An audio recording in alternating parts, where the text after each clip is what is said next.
Richard Delgenès, l'avocat de Monique Olivier, l'ancienne compagne de Michel Fourniret. Bonjour maître. Bonjour. Votre cliente est jugée à partir de demain devant la cour d'assises de Nanterre pour complicité dans 3 affaires d'enlèvement, dont celui d'Estelle Mouzin. Affaire retentissante. C'était en 2003.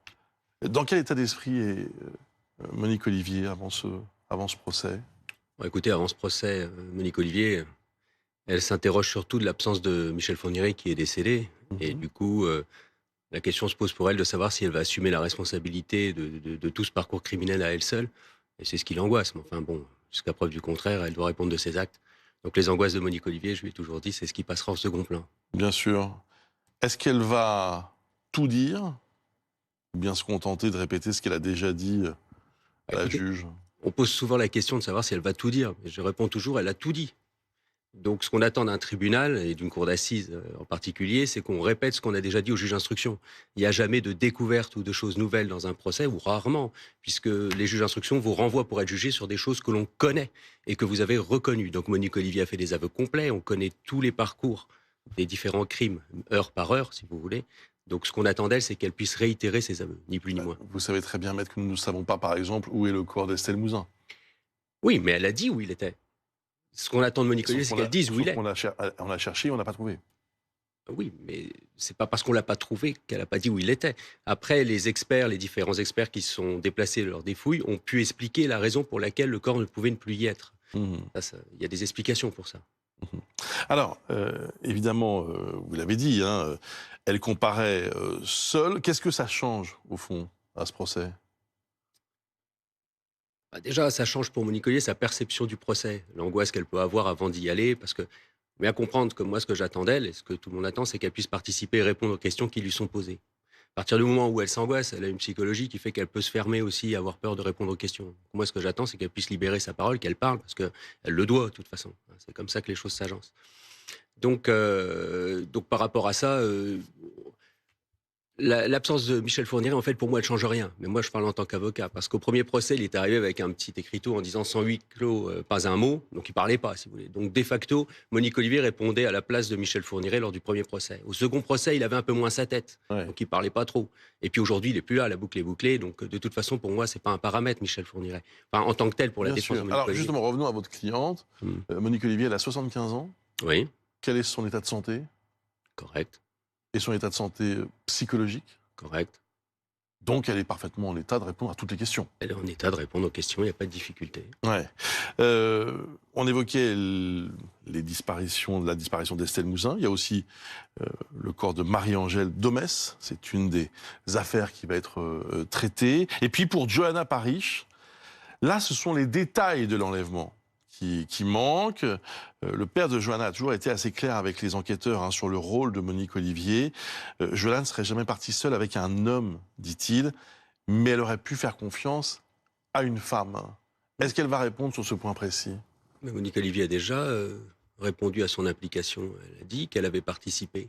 Il n'y a pas dans les propos de Monique Olivier, dans ses aveux, au jour d'aujourd'hui, au jour où s'ouvre le procès, de zone d'ombre par rapport à ça. Les gens qui ont eu accès au dossier pourront vous dire, sur les disparitions des différentes jeunes filles, quelle est la participation de Monique Olivier, puisqu'elle l'a reconnue in extenso. Je pense qu'il n'y a pas de zone d'ombre par rapport à ça. Qui elle a aidé à faire monter dans le camion pour aider Michel Fourniret, etc. Tout est dit, tout est su. Mhm. Alors, vous disiez à l'instant, elle a tout dit. On n'a jamais tout dit. On a encore des choses à dire, Bien sûr. probablement. Euh, des regrets.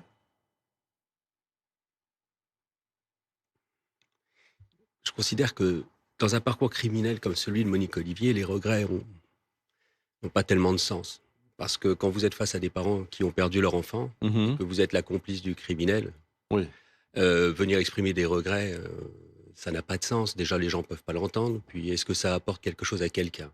Et puis ensuite, Ah, ça, c'est votre interprétation, maître. Pardon. oui, Hein, c'est mon interprétation. on Mais l'entend, mais non, après tout, demander pardon, ça peut oui, avoir un sens. mais bien sûr. C'est Mais vous avez raison. c'est une Mais question.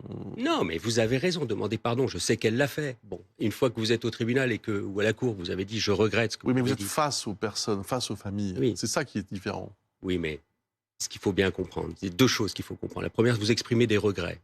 Bon, les victimes l'entendent. Mais tout ça, est-ce que c'est vraiment pas accessoire par rapport à la réalité des crimes Ça qui dépend. sont faits? Ça dépend si vous considérez que votre cliente est un être humain ou un monstre. Non, ça n'a rien Si à voir. vous estimez que c'est un monstre, effectivement, il n'y a pas de regret ou de pardon à faire. Non, Si c'est un être humain, non, et je pense que c'est quand même votre ligne de défense, bien sûr. maître.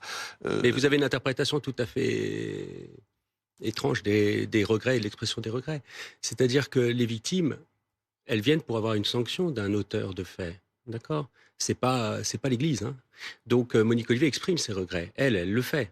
D'accord? Mais la façon dont les choses se rencontrent, les regrets que vous exprimez, et la façon dont les gens viennent l'entendre, c'est deux choses bien différentes. Là où vous avez raison, maître, c'est que je pense que les familles attendent plus, j'allais dire, d'informations, de renseignements, de détails, que de regrets. On est bien d'accord. On est d'accord là-dessus. Mais comme vous nous avez dit, elle dira rien de plus. C'est pour ça que je vous demande si elle va pas, si elle va au moins exprimer des regrets, parce que si elle vient et qu'elle ne dit rien de plus. Mais elle peut pas. Attendez. Quand on dit dire quelque chose de plus, ça veut dire de plus que ce qu'on a déjà dit. À partir du moment où vous avez tout dit, qu'est-ce que vous voulez savoir de plus? On va pas inventer des choses. Donc dire des choses, c'est juste. Parce que vous supposez qu'elle a tout dit, maître. Mais non, vous nous l'affirmez. Non, c'est objectif, c'est factuel. C'est objectif. Sur les disparitions, on sait minute par minute, heure par heure, du moment de l'enlèvement, de la préparation jusqu'à la mort. Elle peut avoir menti. Mais non, puisqu'elle s'implique. Elle peut avoir menti. Elle peut avoir indiqué un mauvais endroit pour un lieu de fouille. Elle peut avoir omis une vérité. Enfin, ce sont des choses qui sont banales, pardon, dans n'importe quel dossier criminel. Oui, mais à partir du moment où elle dit qu'elle a fait monter la jeune fille, qu'elle l'a vue et qu'elle a été une complice active, qu'elle s'incrimine seule alors qu'on n'a pas d'éléments, et si elle ne le dit pas, personne ne peut la condamner pour ça. Je rappelle quand même une chose, que vous ne semblez pas avoir bien compris, c'est que si Monique Olivier ne fait pas d'aveu en s'incriminant, elle n'est pas jugée. C'est-à-dire que par rapport à ce qu'elle dit, il n'y a aucun élément qui permet de la faire juger. Donc il faudrait qu'elle mente sur son incrimination. Non, elle peut tout à fait, en effet, vous avez parfaitement raison de le signaler, elle s'incrimine. Après, on peut s'incriminer partiellement. Oui, on peut aussi ne pas le faire. Non, parce que c'est une autre question que je voulais vous poser. Oui. Il y a aussi beaucoup de questions sur d'autres affaires qui ne sont pas évoquées dans ce procès, des affaires non élucidées. Oui. Il y a 20 traces d'ADN féminin trouvées dans les affaires des Fourniret. Et on ne sait pas non plus, par exemple, ce qui s'est passé entre les années 90 et entre le début des années 90 et 2000. Il y a un trou noir sur cette période. Donc, il y a encore des réponses à trouver.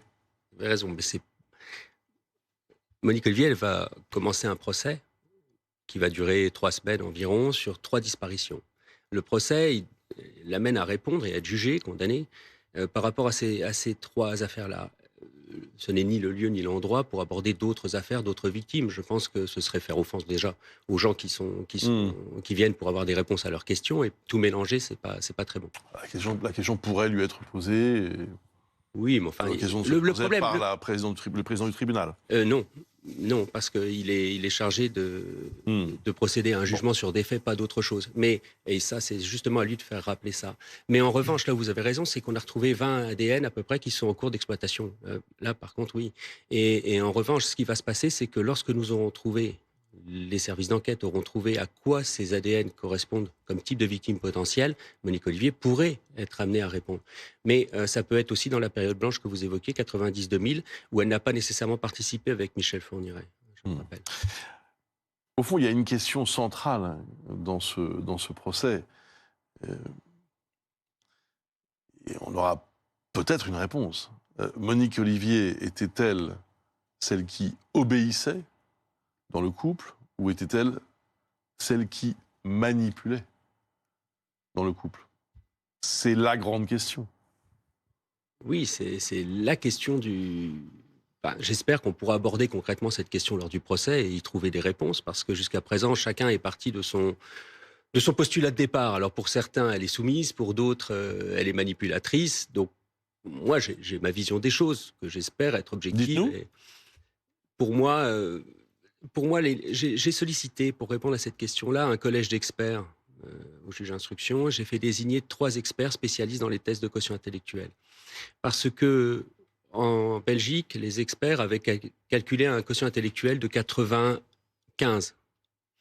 Et en France, quelques semaines après, on passe à 131, si vous voulez. Et on fait des liens, enfin certains experts ont fait des liens qu'ils ne devaient pas faire, entre l'intelligence et la manipulation, en disant elle est tellement intelligente qu'elle nous manipule nécessairement. Et on est parti comme ça pendant 10 ans. Mais moi, je sais que ce n'est pas le cas. Et les gens, Madame Kerry, juge d'instruction à Paris, qui a résolu ces 3 affaires, sait que ce n'est pas le cas. Elle n'en fait d'ailleurs pas état dans son ordonnance de renvoi de mise en accusation. Mais j'ai demandé une contre-expertise là-dessus et j'ai fait désigner un collège d'experts. Et on arrive à un quotient intellectuel de 91, moins qu'en Belgique. Et on nous l'a décrit comme une personne, comme en Belgique en réalité, comme une personne soumise. Et il faut faire attention parce que c'est pas elle qui vous manipule, c'est vous qui la manipulez. C'est-à-dire que quand vous lui posez des questions, il faut bien comprendre sa psychologie. Vous pouvez lui induire des réponses. Vous pouvez obtenir des faux aveux. C'est-à-dire qu'elle a une personnalité. C'est pas un argument de défense, si vous voulez. C'est un argument objectif de qui elle est. Ça ne change rien parce qu'elle a une connaissance du bien et du mal, si vous voulez. Sa culpabilité est la même. Mais par contre, quand vous l'interrogez, elle a tellement besoin d'exister pour quelqu'un parce qu'elle n'a pas d'estime d'elle-même que si vous lui apportez une attention, si vous lui apportez une existence, si vous voulez, d'une façon ou d'une autre, que vous soyez juge d'instruction ou tueur en série, elle va essayer de vous satisfaire. C'est ça qu'il faut comprendre. Et quand vous êtes juge d'instruction, que vous l'interrogez, vous devenez un peu son Michel Fourniret. Parce qu'elle vous aime bien, parce qu'elle veut vous faire plaisir. Et là, elle peut vous faire des faux aveux si ça vous intéresse. En fait, elle est très manipulable. Vous comprenez? C'est tout l'inverse. Il faut bien comprendre comment ça fonctionne. Merci beaucoup, maître. Ne manquez pas ce soir à 20h50 sur BFM TV. Je dis pas ça pour vous, parce que je pense que vous savez déjà tout, mais pour tous ceux qui nous regardent, 20h50, notre document, Monique Olivier, la diabolique, c'est un document ligne rouge. Vous pensez quoi du titre de notre document? C'est pas le titre que j'aurais choisi, mais bon, dont acte. Voilà. Elle n'est pas diabolique, je pense. Non? Non, les choses sont beaucoup plus simples que ça. C'est pire? C'est une question d'interprétation. Non, je ne pense pas qu'elle soit diabolique. Je pense, j'espère qu'au procès, on verra que ce n'est pas le cas. Je vous rappelle quand même que si elle avait été si diabolique que ça, on n'aurait jamais eu les peines qu'on a eues dans les différents procès. Je vous rappelle qu'à Versailles, on avait demandé perpétuité, elle a eu 20 ans. Je vous rappelle qu'avec Michel Fourniret, on avait demandé perpétuité perpétuelle, elle l'a pas eu, elle a eu 28 ans de sûreté. C'est-à-dire que les jurés, lorsqu'ils écoutent un petit peu les choses et qu'ils se mettent dans le travail de juger, estiment qu'elle n'est pas si diabolique que ça. C'est une criminelle, elle ne mérite pas de pardon par rapport à la justice, si vous voulez, mais elle n'est pas diabolique. Merci beaucoup, maître. Merci d'avoir répondu à toutes nos questions. Le procès s'ouvre demain devant la cour d'assises de Nanterre.